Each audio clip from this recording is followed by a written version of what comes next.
The headlights carved a narrow path through the fog-drenched night as a lone car wound its way down an unlit road, cutting through the darkness like a blade. Linda gripped the steering wheel, knuckles white, as she blinked at the faded green sign that promised a motel just ahead. She was exhausted, her back sore from hours of driving through this bleak, nameless stretch of highway, but she felt a trickle of relief. Somewhere to rest. Finally. The car lurched as she spotted it, the Evergreen Inn, standing awkwardly beneath a tangle of trees, its edges softened by the mist, barely lit by a flickering neon vacancy sign. The building was old, almost as if forgotten by time, shrouded in a dense overgrowth of weeds and ivy. It should have been charming, but instead it was unsettling. Still, Linda was too tired to care. Inside the lobby, the air was thick and stale, tinged with the scent of mildew. A man stood behind the counter, his face washed in the dim glow of a single lamp. He looked up as she entered, his eyes a little too intense, his smile too wide. He handed her a room key on a worn leather fob, muttering, "Room 12, down the hall on the left." His voice was low, rough, like the scrape of stones. As she made her way down the dim hallway, Linda's unease deepened. The air was silent except for the faint hum of electricity. Shadows crawled along the cracked, peeling wallpaper as she walked, each step muffled by threadbare carpet. She reached her room, unlocked the door, and stepped into darkness. Flicking the switch, the light flickered uncertainly before dimly illuminating the small, cramped room. There was a bed with a faded floral bedspread, a nightstand with an old-fashioned rotary phone, and a single window that looked out into nothing. Just darkness. Linda tried to shake the sense of unease clinging to her as she moved toward the bed. But her skin prickled. Something was off. The room felt cold, too cold for a building this rundown. The heater clattered to life as she adjusted the thermostat, its groaning hum doing little to ease her nerves. She slipped out of her clothes and slid under the sheets, willing herself to sleep. But as she lay there, her mind raced with the strange silence pressing in from all sides. And then she heard it, a faint scraping sound, like something being dragged across the floor. Linda's eyes shot open, her pulse quickening as she strained to listen. The noise had come from the other side of the wall, but it was gone now. She rolled over, tucking herself deeper into the blankets, telling herself it was just her imagination. But as she lay there, the sound returned, louder, closer. And then a whisper, soft and raspy, slipping through the paper-thin walls. "Help me!" Her heart hammered as the whisper faded into silence, leaving only the hum of the heater. She sat up, peering around the room, searching for some sign of anything. But the room was empty. Linda tried to calm herself, reasoning it away as just her mind playing tricks. She had barely slept, her nerves were fried. That had to be it. The whisper returned, sharper now, cutting through the stillness. "Please, help me." Linda's throat tightened as she looked around, panic clawing at her. This wasn't a trick of the mind. She jumped out of bed, pressing her ear to the wall. The voice was clearer now, pleading, almost frantic. "They're here. They're here. I can't get out." She tore herself away from the wall, backing up until she hit the door. Her hands shook as she grabbed the knob, throwing the door open and racing into the hall. The sound of her footsteps echoed in the empty space. She could feel the weight of unseen eyes watching her from the shadows, pressing in on her from all directions. She had to get out. She had to leave. But as she reached the lobby, she froze. The man from the desk was gone, his stool vacant, swaying slightly, as if he'd just left. The lobby lights flickered once, then went dark, plunging her into darkness. Her breath came shallow and quick, her heart pounding as she stumbled back, reaching blindly for something to ground her. And then she heard it again, the scraping, the whispering, closer now. "They're here."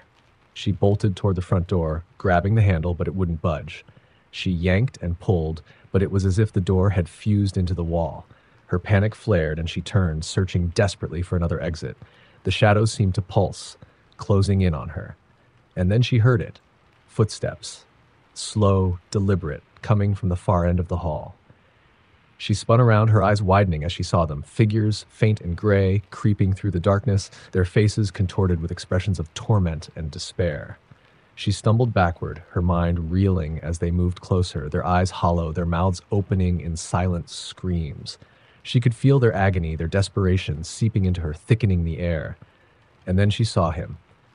The man from the desk, standing in the middle of them, his smile twisted into a grin that stretched far too wide, his eyes gleaming with something dark and hungry.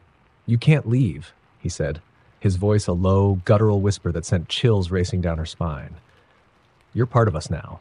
Linda backed away, her body trembling as the figures moved closer, reaching out with clawed, skeletal fingers. She turned, her mind screaming for escape, but every door was locked, every window sealed, trapping her in a twisted labyrinth of shadows and whispers. She could feel them closing in, their presence wrapping around her like a suffocating fog. She fought, clawing at the walls, but their whispers filled her ears, echoing through her mind, drowning out her own thoughts. And then, silence. The figures vanished, and the room returned to normal. Linda stood in the lobby, gasping for air, her heart hammering as if she had just escaped a nightmare. She stumbled forward, her eyes scanning the empty room, hoping it was over. But as she reached the front door, she saw her reflection in the glass. Her skin was pale, her eyes hollow, and in that moment she realized the horror hadn't ended. It had just begun.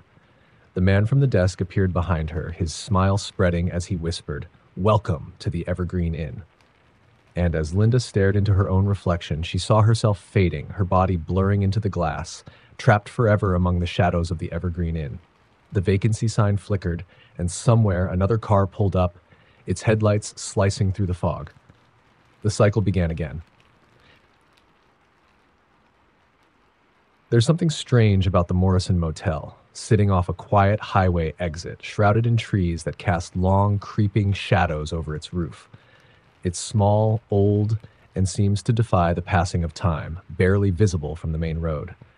When David stumbled upon it one night, he had no choice but to pull in. His eyes were heavy with exhaustion, and he needed a place to rest. The woman at the front desk greeted him with a smile that was too wide, eyes fixed and staring a bit too long. "Room 6, she said, her voice dry and emotionless. She held out the key, an old brass thing with a large, heavy fob. Her fingers, thin and knobby, wrapped around it tightly before finally letting it drop into his hand. "Don't leave your room at night," she added, her voice barely a whisper, as if the warning wasn't meant to be heard. David brushed it off, figuring she was just trying to spook him. But the unease lingered as he made his way down the dimly lit corridor, his footsteps muffled by an ancient carpet that seemed to swallow sound. Room 6 was at the far end of the hallway, its door worn and slightly splintered at the edges. He unlocked it, swung it open, and flicked on the light. The room was bare, sparse, a bed, a small dresser, a dusty chair in the corner, and smelled faintly of damp wood and something metallic. As he set his bags down, he noticed something strange. The room seemed off. He couldn't quite place it, but the walls felt as if they were leaning inward, subtly closing in on him. He shook it off his exhaustion and slid into bed, hoping for some rest. But just as he was drifting into sleep, a faint tapping sound jolted him awake. He held his breath, straining to listen, hoping it was just his imagination. But there it was again, a soft, rhythmic tapping coming from the walls. Tap, tap, tap. It was too steady, too deliberate to be random. He tried to ignore it, rolling over and squeezing his eyes shut, but the sound grew louder, more insistent, like fingers drumming on wood. And then he heard a voice. Faint, hollow, just a whisper but unmistakably close. "Let me in." His blood ran cold as he shot upright, staring wide-eyed at the walls. The voice was raspy, strained, barely audible, but it felt as though it was right beside him. He scrambled out of bed, looking around the room, trying to find the source of the voice, but there was nothing. The room was silent, the air heavy and stale. Just as he started to calm down, convinced he was dreaming, the voice came again, louder this time, and filled with desperation. "Please, let me in." David backed away until he hit the far wall, heart hammering. The voice was everywhere, reverberating through the walls, creeping into his mind. He stumbled toward the door, grabbing the handle, and yanked it open, only to find the hallway dark and endless, stretching out into shadow. The lights had flickered out, leaving the corridor bathed in a suffocating darkness that seemed to pulse with a life of its own. He took a step forward, hoping to find his way to the lobby, but the hallway felt different now, distorted. The walls seeming to close in as if they were alive, trapping him in. A sense of dread clawed at him as he walked, his footsteps swallowed by the thick silence, and then he saw it, a shadow at the end of the hall, small at first, barely visible in the darkness. But as he watched, it grew, shifting, twisting, until it took on the shape of a person. David froze, his heart pounding as the figure moved closer, its footsteps soft but steady, echoing down the hall. He couldn't make out its face, but he could feel its gaze, cold and piercing, locking onto him. His pulse raced as he turned and ran, stumbling through the dark, desperate to escape the suffocating grip of the hall. He rounded a corner, his breath ragged, only to find himself back at the door to room 6. Panic surged through him as he realized the hallway had somehow looped back, trapping him in a maze with no way out. The shadow was closer now, its movements slower, deliberate as if savoring his fear. He could hear it breathing, a low, rattling sound that filled the hall, growing louder with each step. Desperate, David threw open the door to room 6 and slammed it shut behind him. He leaned against it, gasping for breath, his mind reeling with terror. The room was pitch black, the light switch unresponsive, leaving him alone in the dark with the echo of the shadow's footsteps just outside. And then, silence. He held his breath, straining to listen, his heart pounding in his ears. Minutes passed, but the footsteps had stopped. Just as he began to think he was safe, a cold breeze swept through the room and the voice returned, louder, filling the space around him. "Let me in." He stumbled back, pressing himself against the wall, eyes darting wildly in the darkness. The air grew colder, thick with an unnatural chill that seeped into his bones. Shadows seemed to writhe and twist around him, forming shapes that stretched and loomed, closing in on him from all sides. In the pitch black, a figure emerged, its outline barely visible, but its presence overpowering, filling the room with a sense of dread so intense he could barely breathe. The figure moved closer, its features coming into focus, a gaunt face, hollow eyes, lips cracked and twisted into a grimace of suffering. It reached out, fingers long and thin, nails sharp, almost claw-like. The voice filled his mind, echoing, wrapping around him like a vice. "Let me in." David tried to scream, but his voice was lost in the oppressive silence, drowned out by the shadow's overwhelming presence. He felt a hand, cold and brittle, clamp around his wrist, pulling him forward into the darkness, into a void that seemed to swallow him whole. The next morning, the woman at the front desk watched as a new guest pulled into the parking lot, a young couple looking for a place to spend the night. She smiled, her expression empty, as she handed them the key.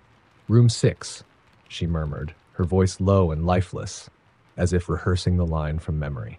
And as the couple walked away, she whispered after them, just softly enough to be lost in the air.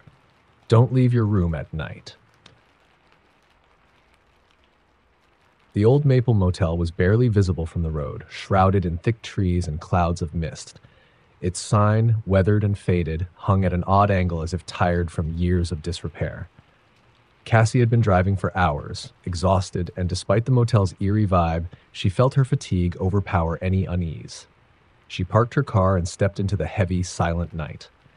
The lobby bell rang sharply when she tapped it, its echo lingering in the stale air. A man emerged from a back room, thin and pale, with an oddly blank expression. He handed her a room key with a wordless nod, and she noticed that his hands were trembling ever so slightly. The room number on the key read room 4. "It's just down the hall," he murmured, his voice barely a whisper. She turned to leave, but before she'd taken 2 steps, he spoke again, his voice wavering. "If you hear knocking in the night, don't open the door, not until sunrise." Cassie paused, thrown by the strange warning, but exhaustion had her brushing it off. She walked down the narrow, dim hallway, stopping in front of room 4.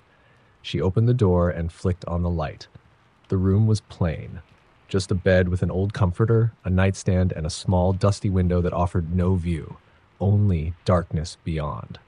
But her fatigue pressed her forward, and she collapsed onto the bed without even changing clothes. She was asleep in seconds. Sometime in the night, she woke to the sound of tapping. At first, she thought it was a dream, but as she listened, it became more distinct. It was coming from the window, a soft, rhythmic tapping, deliberate and unrelenting. Her heart raced as she sat up, eyes fixed on the dark glass. She didn't dare move, straining to hear over the pounding in her chest. The tapping grew louder, like fingers drumming against the glass, eager to be let in. She remembered the man's warning, his words whispering in her mind. "If you hear knocking, don't open the door." Just as she settled back, willing herself to ignore it, a sharp knock echoed through the room, this time from the door. It was louder, more forceful. She froze, her breath catching in her throat as the knocking continued, insistent and angry. It didn't stop, growing louder and faster with each passing second. She squeezed her eyes shut, her body rigid with fear. And then, just as suddenly as it began, it stopped. Cassie held her breath, waiting, listening to the silence that had settled over the room. Minutes passed, then she heard it again. A soft, faint sound, almost a whisper, like someone breathing just outside her door. Her pulse raced as she heard a voice, quiet and pleading. "Let me in, please. I've been out here for so long." The voice was sad, almost desperate, and though she was terrified, she felt a pang of sympathy. It's just someone looking for help, she told herself. Maybe they're lost, or her thoughts trailed off as a chill crept over her and she remembered the man's words. She backed away from the door, trembling, but the voice grew louder, more insistent, almost frantic. "Please, let me in. I need help." Unable to bear it any longer, she took a deep breath and whispered, "Who are you?" Silence fell. The breathing stopped. The voice went silent. She waited, her heart thudding, but no reply came. She breathed a sigh of relief, thinking maybe it was over, maybe they'd left. But then, tap, tap, tap, the window. Cassie's head snapped toward it, and she stared, wide-eyed, as shadows began to take shape against the glass. She could make out the faint outline of a face pressed against the pane, eyes wide and staring. The tapping grew louder, more frenzied, as the face twisted and warped, like it was melting into the glass, smearing across it in streaks of black. The voice returned, angry, desperate. "Let me in. You have to let me in. You can't leave me out here." Cassie backed away, her entire body trembling as she turned, intent on fleeing the room. But as she reached the door, she felt it, an icy, bone-chilling cold radiating from the knob. She pulled her hand back, watching in horror as frost began to creep along the walls, spreading across the floor in thick, branching lines. The air grew colder, the room darkening as shadows began to seep from the cracks in the walls, swirling around her, filling the space with an overwhelming, oppressive darkness. The voice grew louder, now coming from all directions, a cacophony of whispers filling her mind. "Let me in. Let me in. Let me in." She clamped her hands over her ears, trying to block it out, but the voices only grew louder, more insistent. She sank to the floor, her mind racing, terror clawing at her as the darkness pressed in, wrapping around her, suffocating her. And then, silence. She opened her eyes, finding herself alone in the dark, the room as still as death. The voices were gone, the frost receding, and for a brief moment, she dared to hope it was over. She pulled herself up, gasping for air, and stumbled toward the door. But as her hand reached for the knob, a new sound filled the air, a slow, scraping noise, like something heavy being dragged across the floor.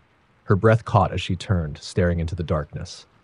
The shadows shifted, coalescing into the shape of a figure, tall and thin, with hollow, empty eyes that seemed to bore into her soul. The figure moved closer, dragging itself across the floor, its body twisted and unnatural, limbs contorted at impossible angles. It reached out with long, skeletal fingers, its mouth opening wide in a silent scream, a dark, gaping void that seemed to swallow all light. Cassie's legs gave out as she sank to the floor, paralyzed with fear, unable to look away as the figure loomed over her, its cold, lifeless eyes staring down, unblinking. The last thing she heard was its voice, low and guttural, echoing through her mind. "You let me in." The next morning, the front desk clerk watched as the police pulled up, alerted by a passing driver who noticed the broken-down car in the parking lot. They found room 4 empty, the bed neatly made, her belongings untouched. But there was no sign of Cassie. Only the faint echo of her last terrified scream, lost in the silence of the old Maple Motel.